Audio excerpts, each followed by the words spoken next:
គន្លឹះទាំង5ដើម្បីធ្វើបទបង្ហាញឲ្យមានភាពទាក់ទាញការធ្វើបទបង្ហាញឲ្យមានភាពទាក់ទាញមិនមែនជាអំណោយពីកំណើតនោះទេតែវាគឺជាជំនាញដែលយើងអាចរៀននិងអភិវឌ្ឍបានថ្ងៃនេះឈប់គ្រាន់តែធ្វើជាអ្នកផ្ដល់ព័ត៌មានហើយប្រែក្លាយខ្លួនជាអ្នកចែកចាយបទពិសោធន៍តាមរយៈការប្រើប្រាស់សាច់រឿងនិងទំនុកចិត្តសូមចងចាំថាសំឡេងរបស់អ្នកមានអំណាចក្នុងការផ្លាស់ប្ដូរផ្នត់គំនិតរបស់អ្នកដទៃខាងក្រោមនេះគឺជាគន្លឹះ5យ៉ាងដើម្បីធ្វើបទបង្ហាញឲ្យមានភាពទាក់ទាញចំណុចទី1ការចាប់ផ្ដើមឲ្យមានភាពទាក់ទាញ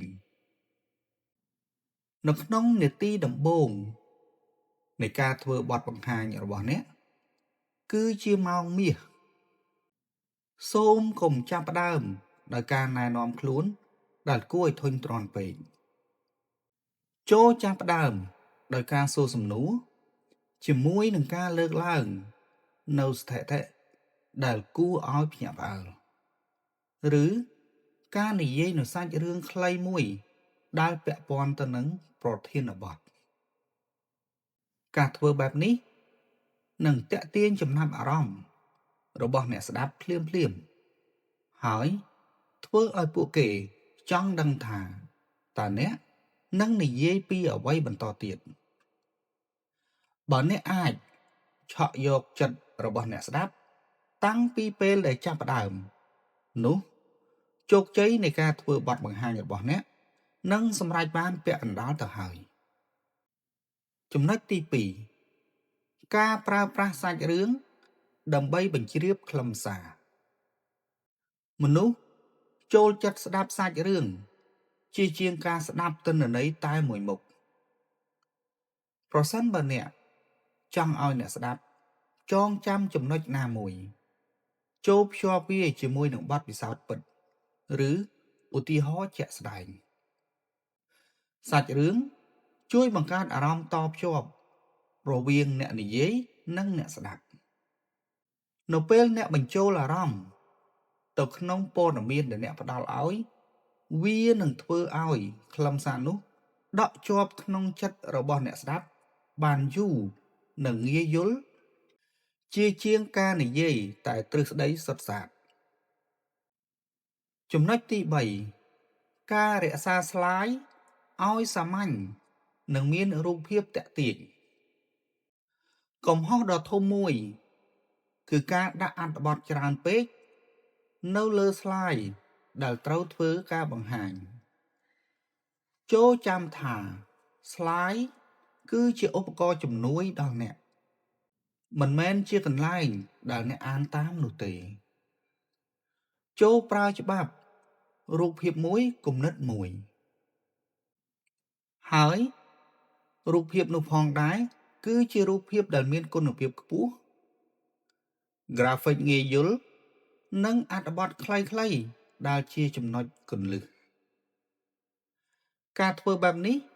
ជួយឲ្យអ្នកស្ដាប់អាចផ្ដោតអារម្មណ៍លើសម្ដីរបស់អ្នកជាងការរវល់តែអានអត្ថបទនៅលើអេក្រង់ចំណុចទី4ភាសាកាយវិការនិងការសម្លឹងភ្នែករបៀបដែលអ្នកឈរនិងកាយវិការរបស់អ្នកនិយាយខ្លាំងជាងសម្ដីរបស់អ្នកទៅទៀត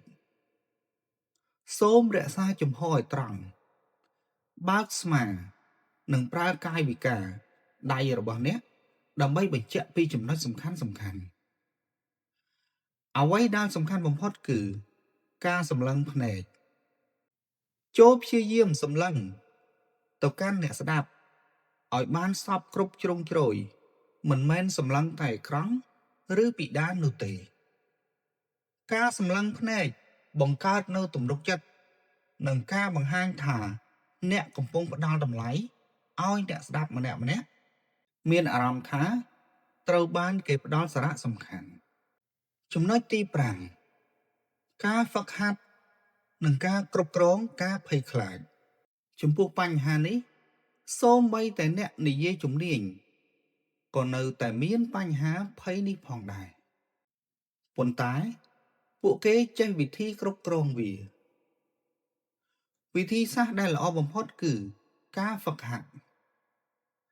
សូមសាកល្បងនិយាយនៅមុខកញ្ចក់ឬថតជាវីដេអូខ្លួនឯងដើម្បីមើលចំណុចខ្វះខាតមុនពេលដែលយើងឡើងនិយាយសូមដកដង្ហើមឲ្យវែងដើម្បីកាត់បន្ថយសម្ពាធឈាមចូលចងចាំថាអ្នកស្ដាប់ចង់ឲ្យអ្នកទទួលបានជោគជ័យដូច្នេះសូមកុំបារម្ភពីកំហុសតូចតាចទាំងនេះភាពជឿជាក់កើតចេញពីការរៀបចំខ្លួនបានល្អនិងការយល់ច្បាស់ពីខ្លឹមសារដែលអ្នកចង់ចែកចាយជាចុងក្រោយតើអ្នកអាចឆ្លើយបានទេថាតើអ្វីជាការប្រឈមដ៏ធំបំផុតរបស់អ្នកពេលឡើងធ្វើបទបង្ហាញម្ដង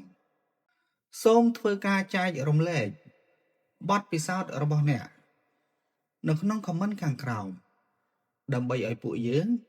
បានរៀនសូត្រពីគ្នាទៅវិញទៅមកសូមអរគុណ